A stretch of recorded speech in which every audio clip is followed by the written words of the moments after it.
Olá, queridos amigos, sejam bem-vindos ao Conhecendo o Espiritismo. Sou Evelyn Freire e estamos juntos mais uma vez no nosso estudo do livro A Morada dos Espíritos e Suas Leis. Hoje, com a nossa aula final, vamos estudar as últimas 4 perguntas da obra, finalizando o estudo desta obra do Conhecendo o Espiritismo, da série Conhecendo o Espiritismo. Já estudamos o livro Doutrina Espírita Sem Segredos, já estudamos a imortalidade da alma, finalizamos hoje A Morada dos Espíritos e Suas Leis, e o próximo livro que nós iremos estudar é Desmistificando a Mediunidade. E eu quero agradecer a você que está aqui conosco. Caso você seja novo no nosso canal, inscreva-se, conheça as nossas outras redes sociais do Conhecendo o Espiritismo, no Instagram, no Facebook e no Telegram também. Se você se inscrever no nosso canal, você vai receber as nossas atualizações de todas as nossas aulas e de todos os nossos vídeos. E quais são as 4 perguntas que nós vamos estudar hoje? Pergunta 61. Como o Espiritismo explica o aumento da violência? Pergunta 62. O Espiritismo é contra os métodos contraceptivos? Pergunta 63. Como advogado de defesa ou um defensor público espírita deve se portar diante de um assassino? E a última pergunta da obra, como o Espiritismo analisa a doação de órgãos. Então, vamos iniciar o nosso estudo, temos muito conteúdo pela frente. Vendo a pergunta 61, como o Espiritismo explica o aumento da violência? Quando nós estamos, mesmo dentro do meio espírita, refletindo e analisando a lei do progresso, lei a qual todos nós estamos submetidos, vem o questionamento: será que nós estamos realmente evoluindo? A impressão que tem é que há um contrassenso. A doutrina espírita a doutrina espírita explica que o progresso é constante, que a humanidade, os planetas estão sempre ascendendo na escala evolutiva, mas quando nós olhamos para a humanidade e vemos tantos crimes, tanta desumanidade, tanta ausência de fraternidade, nos parece que a violência aumenta e não o inverso. E aí, realmente, a questão é, de fato, está havendo um avanço real da sociedade e da humanidade? E a resposta é positiva. Sim, está havendo um avanço real. O que acontece é que parece que a violência aumenta, mas se nós formos examinar detidamente, não é bem assim. Então vamos refletir? O que nós colocamos aqui? Primeiramente, a violência sempre esteve presente em toda a humanidade, em todas as épocas da humanidade. Quando nós olhamos para o nosso passado, nós percebemos as grandes guerras do Império, nós percebemos as cruzadas, nós percebemos a Inquisição, nós percebemos as grandes guerras mundiais. Então, na verdade, a violência não é algo novo da nossa sociedade atual. É algo que sempre esteve presente na humanidade e em situações e condições muito mais intensas, maiores. Era muito mais cruel a violência que nós observávamos no ontem do que a do hoje. Então, nós colocamos aqui, a humanidade avançou, sendo a violência e as guerras de antigamente muito mais frequentes e brutais do que nos dias atuais. E de fato não é assim. As guerras não eram muito mais comuns no ontem? Não eram muito mais brutais do que hoje? Isso é sinal de quê? De progresso. O homem ainda não evoluiu a ponto de se livrar de toda essa violência, mas já houve sim um progresso. Quando nós observamos as leis, você concorda comigo que a lei As leis refletem a condição de maturidade, de evolução de um povo. As leis do passado, elas eram muito mais injustas do que as de hoje em dia. Atos considerados hoje cruéis e inaceitáveis na nossa sociedade, no ontem era natural. Vejamos, por exemplo, quantos cristãos não foram ali mortos nos circos, como nós víamos no passado. Nós vemos isso hoje.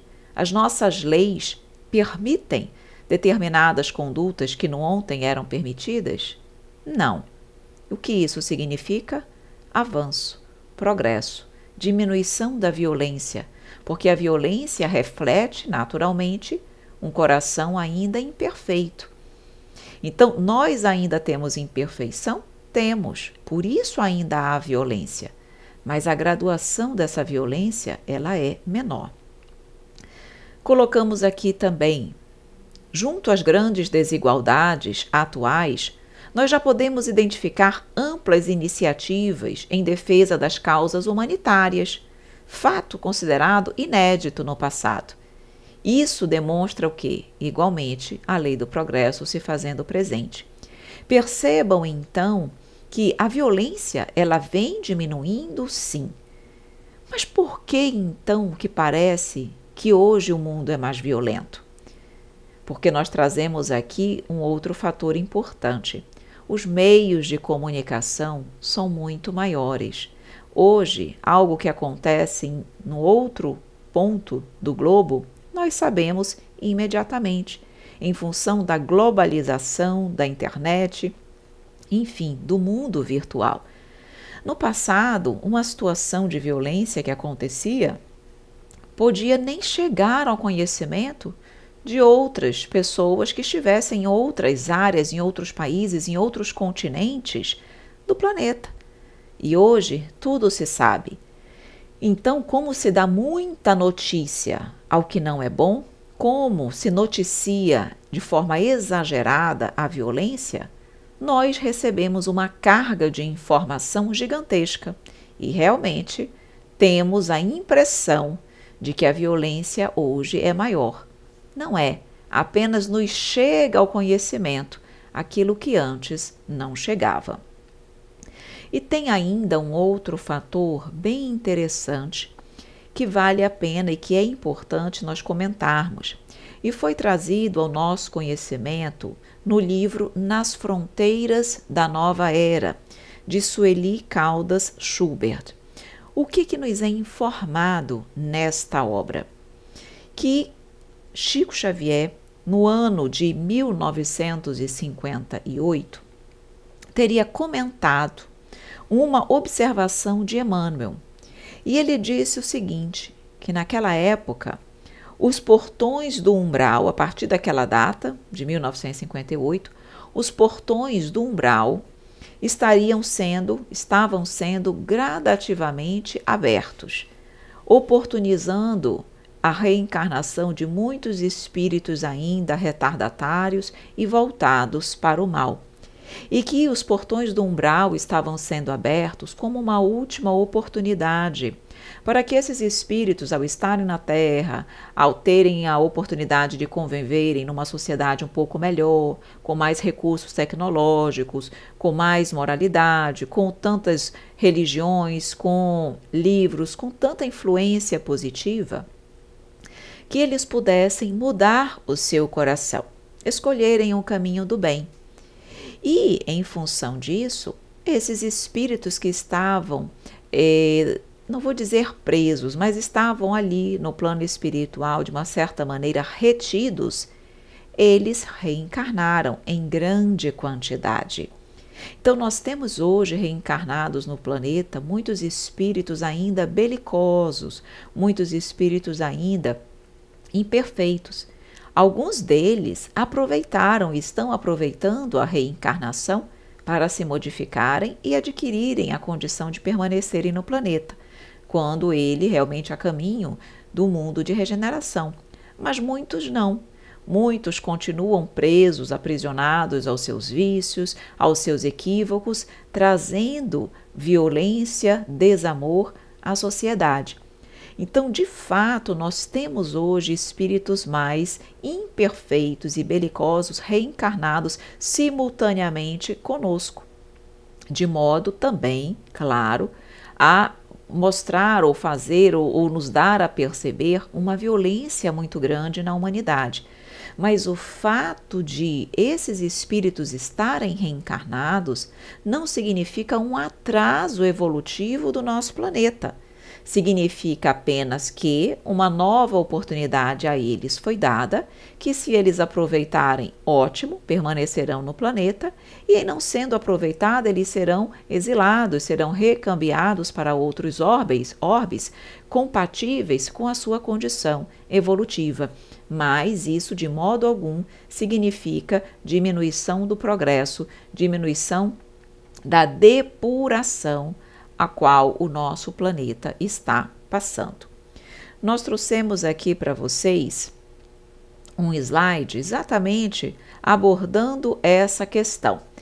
E diz o seguinte: entretanto, até se concretizar a regeneração, a violência e os desequilíbrios sociais ainda estarão nas sociedades, momento onde os espíritos encarnados e desencarnados serão avaliados, permitindo-se saber quem permanece ou não no planeta. Então vejam que nós estamos aí passando exatamente por esse processo de análise e nós precisamos o quê? Fazer a nossa parte. Precisamos nos modificar, precisamos trabalhar os nossos corações para que nós possamos, de fato, adquirirmos a evolução mínima necessária para permanecermos no planeta de regeneração. Então, a violência ainda vai permanecer conosco por um bom tempo, até que nós estejamos realmente na condição de vivenciarmos o amor de forma plena. Até lá, a imperfeição e há ainda realmente violência. Lembrando sobre o fato de nós estarmos em processo de transição planetária, lembrando que o livro A Gênese nos traz muito essa informação, principalmente no último capítulo da obra, quando ela fala exatamente, quando a obra fala que nesse momento não são as entranhas do planeta que se movimentam, que se agitam, mas são as entranhas da humanidade, do homem, o nosso coração, o nosso íntimo, a nossa moral que está sendo agitada para que nós possamos evoluir, para que nós possamos repensar atitudes, para que nós possamos seguir no caminho do bem. Então, a violência ela não aumenta, ela aparenta aumentar, mas na verdade ela vem diminuindo, apenas tomamos mais conhecimento por conta da globalização que existe na sociedade e também em função do reencarne em massa desses espíritos belicosos, ok? Finalizamos então a nossa pergunta 61 e vamos agora para a nossa pergunta 62. O que é que nós vamos, então, nesse momento, aprender? O que é que nós vamos falar? Exatamente acerca dos métodos contraceptivos. O que será que a doutrina espírita fala sobre isso? Seria ela contra os métodos contraceptivos? E nós vamos aqui buscar essa resposta na obra O Livro dos Espíritos, primeira obra da codificação de Allan Kardec. E ali consta a informação de que os mecanismos criados pelo homem como uma forma de regular a reprodução não atentam contra a lei da natureza. Mas vejam bem aqui que importante ressalva que nos é colocada agora. Desde que utilizados com as suas necessidades, de acordo com as suas necessidades, evitando-se o abuso e o uso injustificável. Então, o fato do homem ter criado mecanismos para regular a reprodução excessiva não atenta contra a lei da natureza, mas tudo precisa de equilíbrio. Tudo precisa ser utilizado de acordo com a necessidade, de forma a evitar abuso e uso injustificável. Nós precisamos sempre buscar o equilíbrio. Todos os extremos são perniciosos, todos os excessos são perniciosos. E aí, algo que é positivo, que é conforme a lei da natureza, acaba sendo desvirtuado. E em sendo desvirtuado, aqueles que desvirtuaram o que deveria ser adequado de acordo com a lei da natureza, nós vamos arcar com as consequências perante a justiça divina. Tudo aquilo que foge à lei da natureza, nós precisaremos ser responsabilizados. Então, o espírito miramês, que faz uma análise acerca das perguntas de O Livro dos Espíritos, ele nos fala exatamente sobre esse controle da natalidade. Então, ele diz o seguinte, que visa evitar um mal proveniente do excesso de reprodução, que poderia acontecer e que poderia ser negativo para a humanidade. Então, o controle da natalidade visa exatamente controlar esse excesso de reprodução. Mas ele diz, não deve ser utilizado, motivado para a satisfação da nossa vaidade, por egoísmo puro e simplesmente, mas sempre guiado pelo bom senso, pela racionalidade, pela lógica, com critério, com responsabilidade e ética, não com egoísmo. E nós percebemos que ainda há muito isso na humanidade. As pessoas se utilizam desses mecanismos de controle para darem aso à sensualidade, para a manutenção da sua sensualidade, sempre ainda na predominância dos instintos animais sobre os valores nobres. E isso acarreta consequências para o espírito? Sim. Nesse caso, acarreta.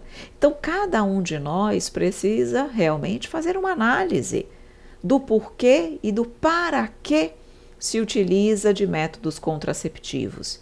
O que o leva nessa busca? É realmente dar aso, muitas vezes, a uma sensualidade, a predominância dos instintos elevados, ou predominância dos instintos inferiores sobre os instintos elevados? Vejam que nós trouxemos aqui para vocês em 2 slides bem interessantes. Então vejam, os filhos procedem de compromissos realizados antes da reencarnação pelos futuros pais. Então, a questão de ser pai, de ser mãe é algo que consta do planejamento reencarnatório, buscando se edificar a família propícia para a evolução de todos. Desta feita, mesmo quando os pais adiam a chegada de espíritos a eles vinculados ou impedem a sua reencarnação, Deus dispõe de outros mecanismos para fazer com que os rejeitados encontrem seus devedores ou credores, podendo haver um replanejamento espiritual e esses corações retornarem à família, como netos, filhos adotivos ou por outros meios. E aqui nós vemos a perfeição de Deus. Deus é tão perfeito, maravilhoso, misericordioso, que quando os pais, de uma certa maneira, adiam ou evitam que aqueles espíritos cheguem por razões, vamos colocar aqui, podem ser até razões nobres, mas muitas vezes por razões egoístas, a espiritualidade, o Pai é tão misericordioso que ele faz um replanejamento e faz com que aqueles espíritos cheguem àquela família, porque isso precisa acontecer, o encontro entre aqueles espíritos, para que todos possam progredir. Então faz com que eles cheguem como filhos, adotivos, como netos ou por outros meios, mas de qualquer maneira permite que aqueles espíritos voltem àquele ciclo familiar para que eles possam juntos trabalharem, crescerem e evoluírem.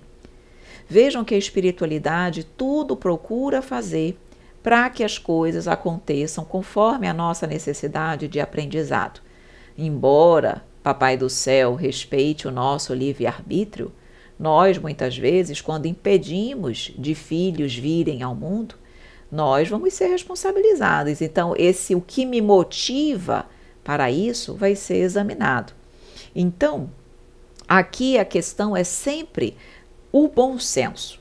A doutrina espírita não é contra, mas ela não incentiva o uso indiscriminado. Quando nós estamos falando, por exemplo, de vasectomia ou laqueadura de trompas, que é uma cirurgia, é algo que agride mais o organismo, é algo que tem que ser extremamente pensado e refletido. Tá? Só mesmo em situações extremamente pontuais, quando pode colocar em risco a vida de um dos parceiros, para evitar, por exemplo, eu até coloquei aqui, para evitar complicações indesejáveis ou complicações que possam decorrer de uma gravidez que traga algum problema, enfim. São situações que realmente, até mesmo pela gravidade, exigem esse procedimento. Porque quando é movida por situações mais egoístas, de vaidade, isso pode causar um comprometimento do corpo perispiritual. Como é uma agressão, é uma cirurgia, dentro da doutrina espírita, há questionamentos variáveis em relação a isso, ok? Mas há quem afirme que isso causaria uma deformidade, uma agressão no corpo perispiritual e que esse espírito, ao retornar, apresentaria esse comprometimento do corpo espiritual. Então, nós até colocamos aqui que Richard Simonetti destaca que esse assunto é discutível, ok? Mas ele diz, por ser uma prática considerada antinatural, é passível de lesionar o perispírito, além de que pode ocasionar o arrependimento e às vezes nem sempre é possível reverter o processo. Em alguns casos é reversível, em outros não. Interessante também nós falarmos um pouquinho aqui sobre a questão de alguns métodos, como a pílula do dia seguinte e o DIU.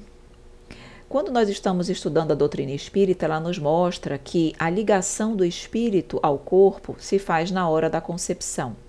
Então, quando há concepção, ali já há a ligação de um espírito.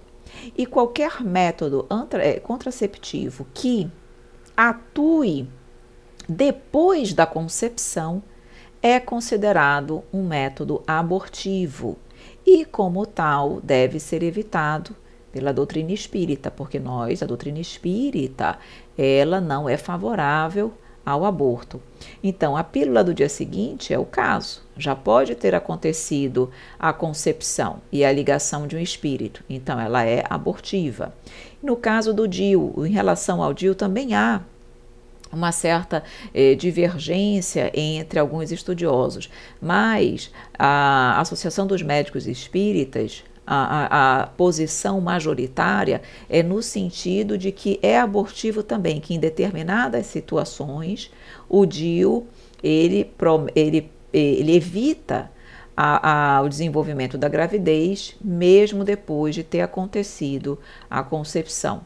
Então, também é considerado um método abortivo e, como tal, deve ser evitado. Só trago aqui para vocês que Chico Xavier também em algum momento foi consultado no que tange a posição da doutrina espírita em relação aos métodos contraceptivos.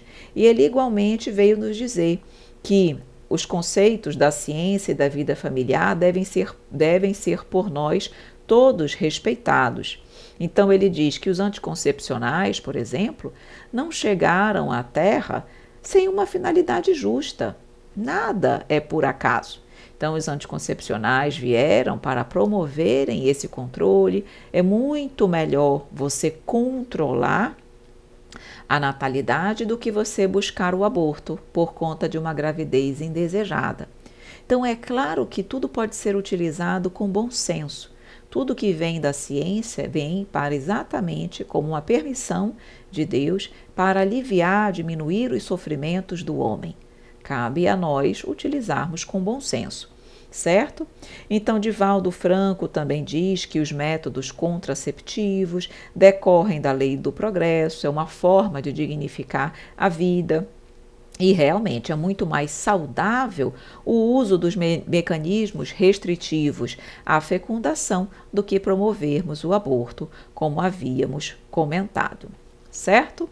Então aqui, nesse momento, nós já finalizamos 2 perguntas que nós havíamos preparado para a nossa aula de hoje e nós vamos abordar agora a pergunta 63. O que é que esta pergunta nos traz? Exatamente o seguinte: como o advogado de defesa ou um defensor público espírita deve se portar diante de um assassino? E é interessante essa pergunta porque, principalmente em relação ao defensor público, que não pode se furtar à defesa de uma pessoa que esteja sendo julgada, como agir? É certo, é correto defender alguém que matou? Buscar, defender alguém que infringiu as leis de Deus? Como fica a consciência de um advogado espírita, de um defensor público, diante de tudo aquilo que ele acredita e da forma como ele se porta na vida?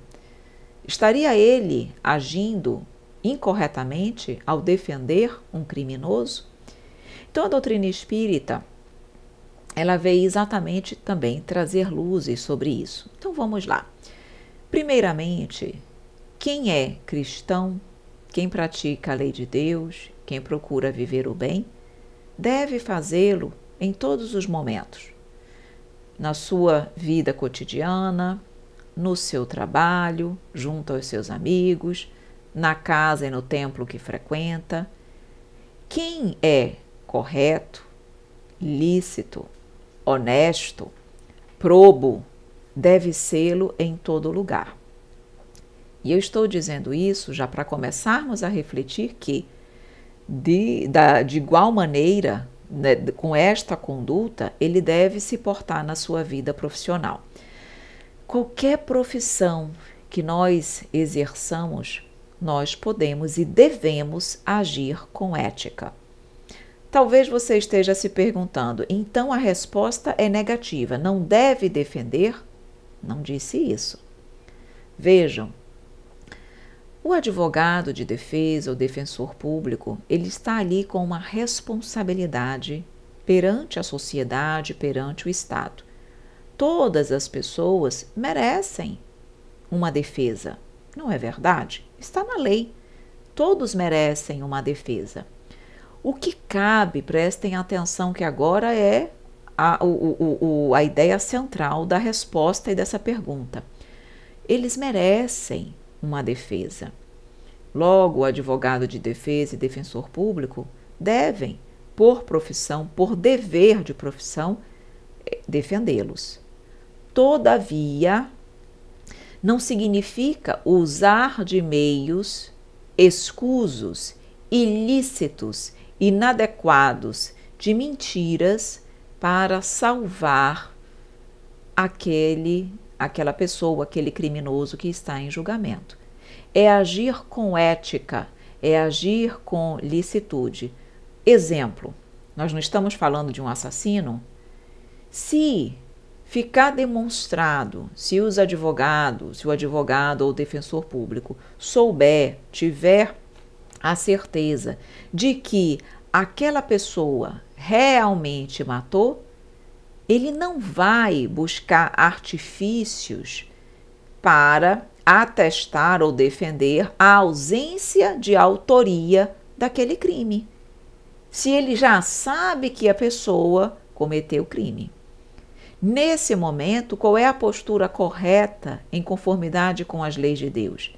É ele confirmar a autoria do crime, mas buscar meios que possam modular a pena, verificar se na situação há atenuantes que possam diminuir a pena daquela pessoa, verificar, por exemplo, se há possibilidade de penas alternativas.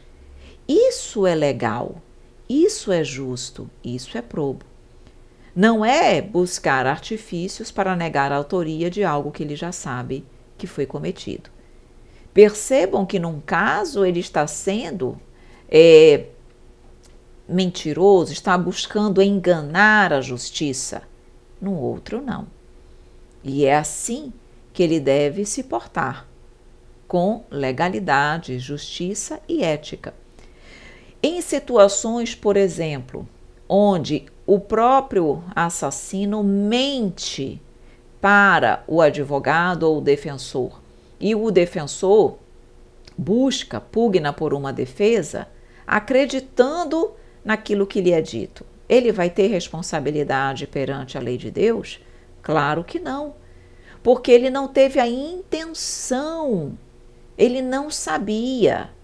No seu sentir, a pessoa era inocente, então ele defendeu, dentro da ética, dentro daquilo que o direito lhe permite, ele defendeu com base nessa ideia. Ele não pode ser responsabilizado por algo que ele não teve a intenção. Então percebam que o saber, o teu conhecimento e a intenção é o que valem para Deus, é o que vale para a justiça divina. Então nós colocamos exatamente 2 slides nos trazendo essa informação. Em havendo dúvidas quanto à culpa do cliente, ou ainda quando o réu mente e defende sua inocência, acabando por levar o advogado ou o defensor público, naturalmente, não haverá responsabilização para o profissional perante a justiça divina. Pois nesta situação não procedeu com culpa. Responderemos pelos atos cometidos de forma intencional e consciente, quando tínhamos o conhecimento e o livre-arbítrio para fazer diferente e não o fizemos. Portanto, quando então o advogado ou o defensor tem esse conhecimento e ainda assim optam por agir com falta de verdade, aí sim haverá uma responsabilização perante a justiça divina. E em relação a esse ponto, nós comentamos aqui 2 casos interessantes que são encontrados nas obras espíritas. Um acontece no livro Almas em Desfile, relatado por Hilário Silva, psicografia de Chico Xavier. E ele conta sobre um advogado chamado Luiz Soeiro. Ele era espírita recente e ele era um profissional contrário à segregação dos indivíduos. Então ele defendia os criminosos com todo o ardor. Ele acreditava na capacidade de regeneração do homem. Então, mesmo que ele precisasse defender de forma gratuita, ele fazia, porque ele defendia a todo custo que aquelas pessoas não fossem segregadas da humanidade, que elas pudessem ter realmente a oportunidade de continuarem juntos ali, procurando crescer, se modificar. E isso era o que ele de fato acreditava. Então ele, como sempre, de forma muito apaixonada, de forma muito emotiva, ele conseguia quase sempre a liberdade das pessoas, dos criminosos que ele defendia. E teve um, inclusive, que ele defendeu com muito ardor e conseguiu a liberdade. E, passado um tempo, ele e sua esposa, eles estavam, se não me falha a memória, era ele e sua esposa, mas acredito que sim. Deixa eu ver aqui. Isso, o advogado e sua esposa estavam, numa cidade próxima para visitar familiares e foram assaltados. E quando foram ver, o assaltante era exatamente o cliente dele, que ele havia lutado com tanto empenho para conseguir a liberdade. Então vejam que, no caso de Luiz Soeiro, era um extremo. Ele já defendia com toda a sua vontade, com todo o seu amor, os criminosos, porque ele era contra a segregação. Mesmo determinadas pessoas, amigos, ponderando com ele que há situações pontuais onde a segregação é importante. que as pessoas ainda não estariam prontas, na verdade, para estarem em sociedade. Mas ele assim defendia. E há um outro caso, também muito interessante, agora no livro Pontos e Contos, escrito pelo irmão X, e que o tema é intitulado O Grande Cabeça, que era um advogado também da área criminal, só que ele defendia e fazia tudo o que precisasse para conseguir a liberdade e a vitória. Ele gostava de realmente conseguir libertar as pessoas, então ele construía as teses mais absurdas possível, ele fazia o que tivesse que fazer. Claro, ganhava muito dinheiro com isso, mas ele não se preocupava com a ética. Ele fazia o que tinha que fazer para conseguir a liberdade. Claro, se ele conseguia a liberdade desses criminosos, as vítimas, elas eram prejudicadas. Então ele era chamado de o Grande Cabeça, porque exatamente por conta da sua grande intelectualidade utilizada de forma negativa. A sua mãe, inclusive, ela era cristã e sempre orientava para que ele trabalhasse em benefício dos menos favorecidos. Mas ele se negava, ele só queria trabalhar para os grandes, para aqueles que podiam pagá-lo. Ele dizia que ele não era ministro religioso, então que ele não devia ligar-se a essas questões estranhas ao direito. E aí, quando ele desencarnou repleto de compromissos espirituais, e ele se viu no plano espiritual realmente com a sua cabeça deformada. Ela passou muito tempo no umbral, ele recebia sempre a visita da sua mãe, mas ele nem mesmo conseguia percebê-la ali.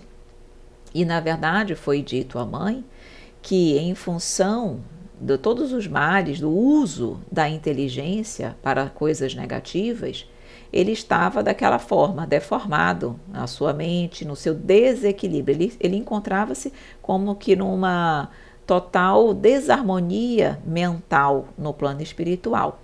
E foi dito a ela que só uma nova reencarnação, com limitações físicas, com limitações mentais, poderia, pouco a pouco, restaurar a sua condição. Então, diz o seguinte, que ele realmente... e além disso, ele ainda era atormentado pelas antigas vítimas, que perderam as causas por conta da atuação dele. O nome dele era Abelardo. Então, ele sofria de inchação da inteligência pelos crimes cometidos com as armas intelectuais. E somente um retorno à matéria na condição de hidrocefalia poderia apressar a cura. Então, ele nasceu uma criança desventurada, presa a uma cadeira de rodas, com um crânio terrivelmente disforme, objetivando curar os desvarios da grande cabeça, como ele era chamado. Então, nós percebemos aí que a lei de causa e efeito se faz presente. Cada atitude nossa vai sofrer, vai estar submetida à lei de causa e efeito. E nós realmente precisaremos arcar com as consequências das nossas atitudes, certo?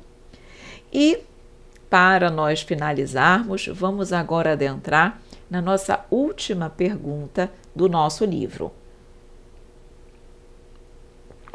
que é a pergunta: como o Espiritismo analisa a doação de órgãos?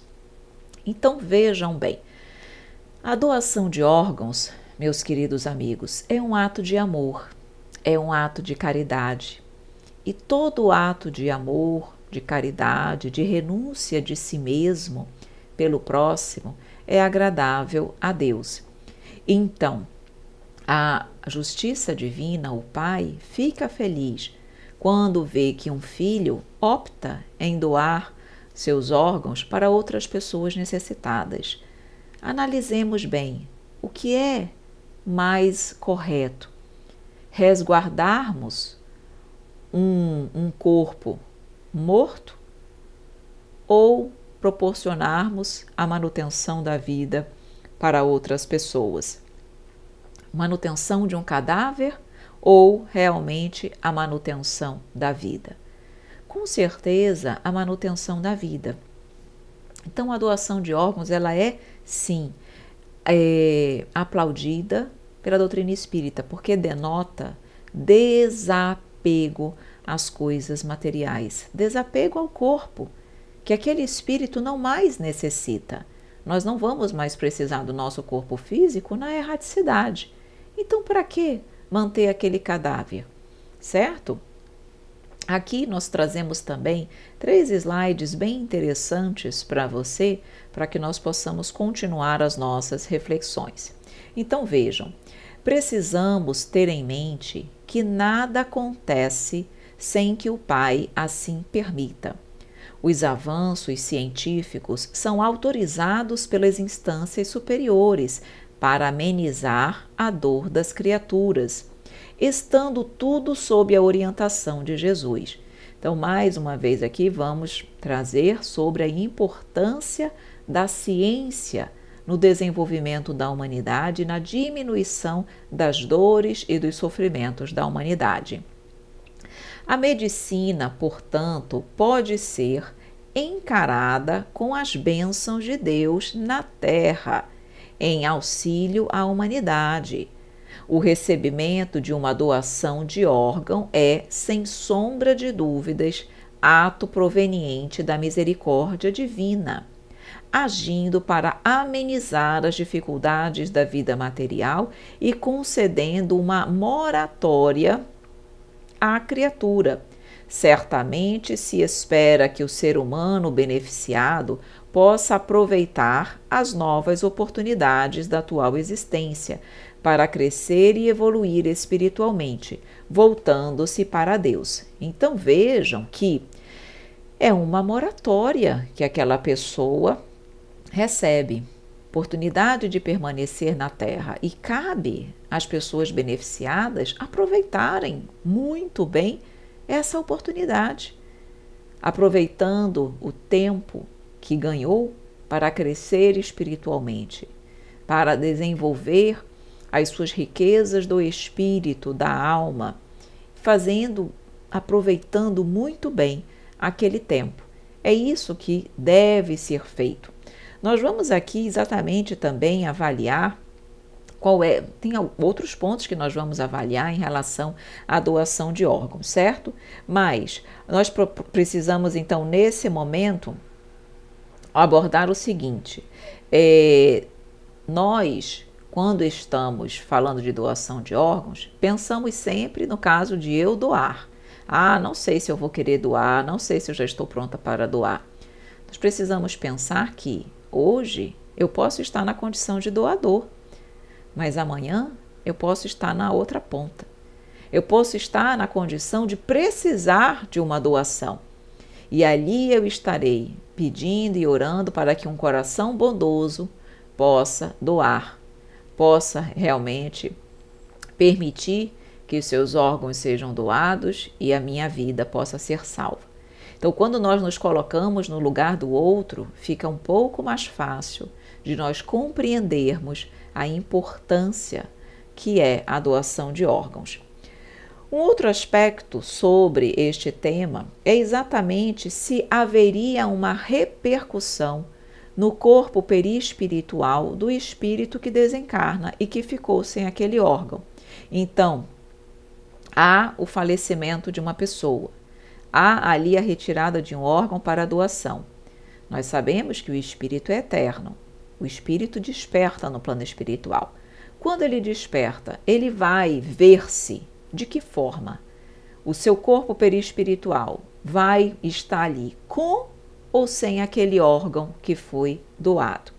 E a resposta, ela depende.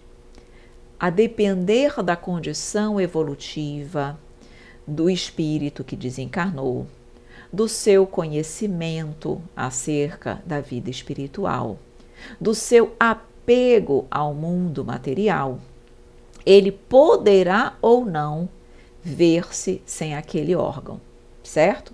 Porque, na verdade, os espíritos que são mais endurecidos e apegados à matéria e muitas vezes contrários à doação, eles realmente se veem sem aquele órgão. Nós já tivemos a oportunidade de atender espíritos nessa condição, nas reuniões mediúnicas. Então, eles chegam lá desesperados, brigando, exigindo a reposição daquele órgão que lhe foi tirado. E aí, essa, inclusive, um motivo, muitas vezes, para a rejeição que determinadas pessoas que receberam os órgãos sentem. Porque há uma conexão, esse espírito, muitas vezes, ele entra num processo até mesmo de obsessão em relação à pessoa que recebeu o órgão. E aí, em função dele querer aquele órgão novamente, aquilo ali pode ocasionar um processo de rejeição naquela pessoa que recebeu o órgão, certo? E aí, o que acontece? A espiritualidade, ela vai entrar em ação. Porque se a doação é algo bom, é algo positivo, precisa ser incentivado.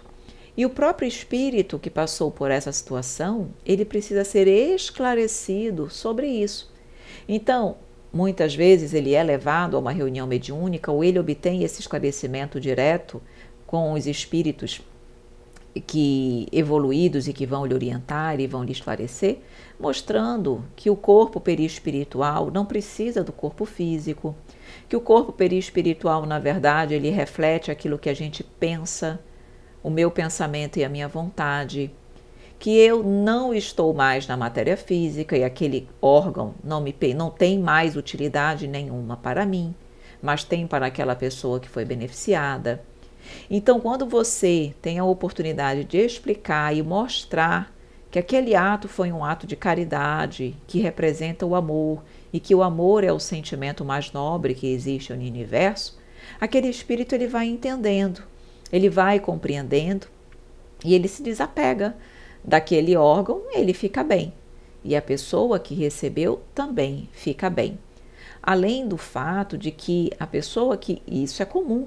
As pessoas que recebem os órgãos, eles oram muito pelos espíritos que desencarnaram e que foram as pessoas que doaram aqueles órgãos. Então, as preces emitidas pelos beneficiados também é algo que ajuda e ajuda muito também no bem-estar daquele espírito no plano espiritual.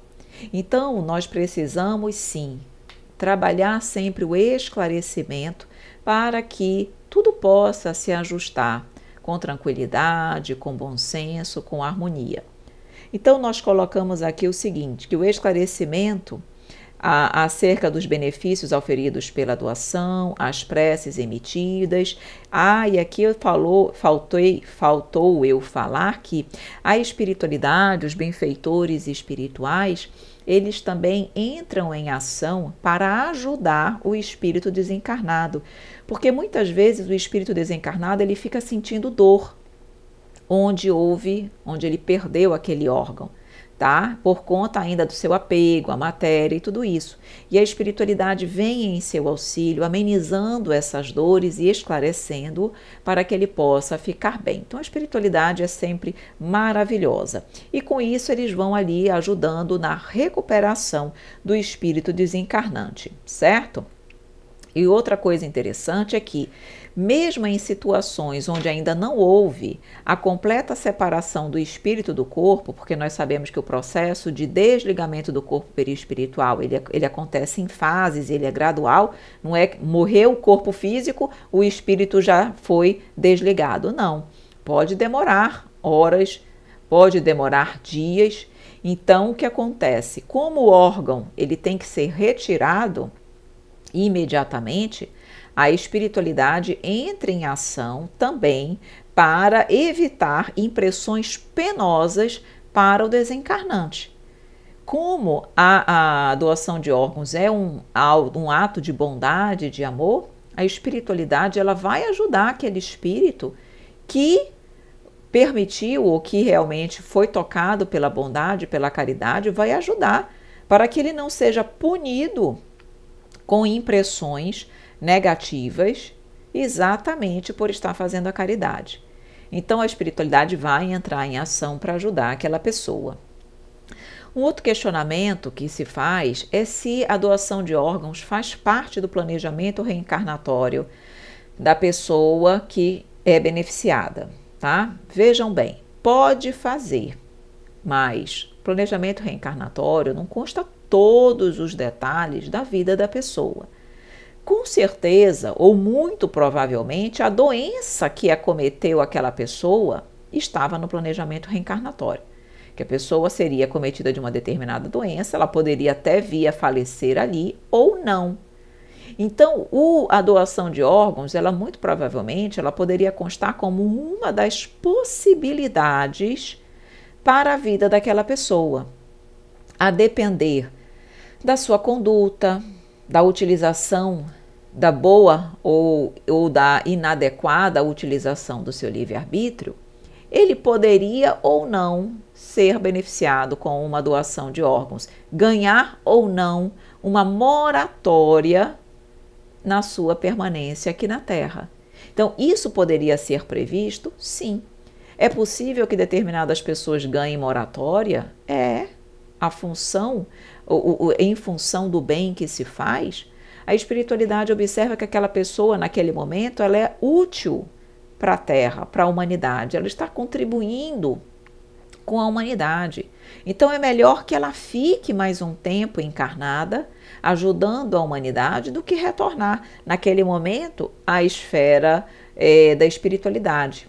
Então, é possível isso? É. Então, a doação de órgãos, ela pode estar como uma das possibilidades do planejamento reencarnatório, caso a pessoa mostre-se merecedora, certo?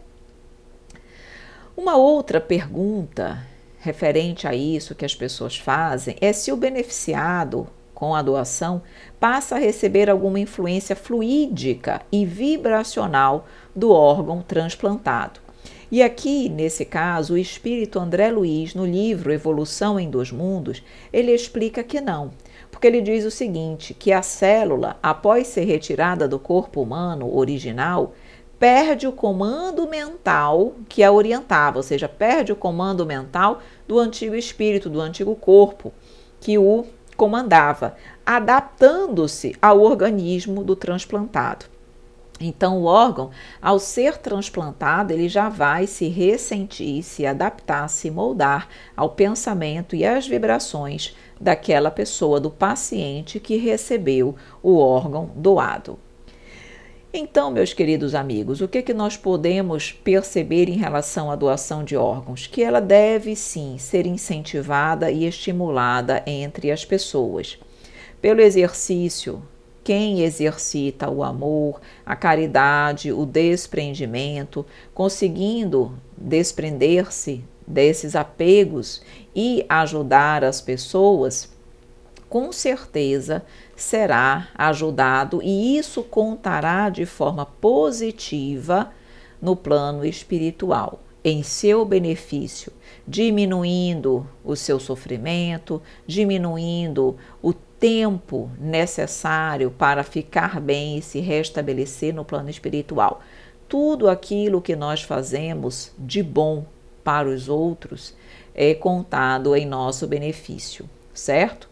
Então, não há uma atitude nossa no bem ou no mal que fique sem uma responsabilização ou um retorno, uma graça em nosso benefício. Então, devemos colocar aqui, e vamos finalizar com esta observação, conquanto a doação de órgãos deva ser incentivada, ela não deve ser imposta a ninguém. Precisamos sim respeitar o livre-arbítrio das pessoas. Aquele que se sentir bem e à vontade com a doação de órgãos, maravilha. Mas aquele que ainda não se sentir preparado, tudo bem. Precisamos respeitar as vontades de cada um, para que não ocorra problemas e situações dolorosas e desagradáveis para esse espírito na erraticidade, como nós visualizamos aqui, que pode acontecer. Então, incentivar, sim, impor, jamais. Meus queridos amigos, e aqui nós vamos finalizando não apenas esta aula, mas o estudo do livro A Morada dos Espíritos e Suas Leis. Se você gostou da nossa aula, curta.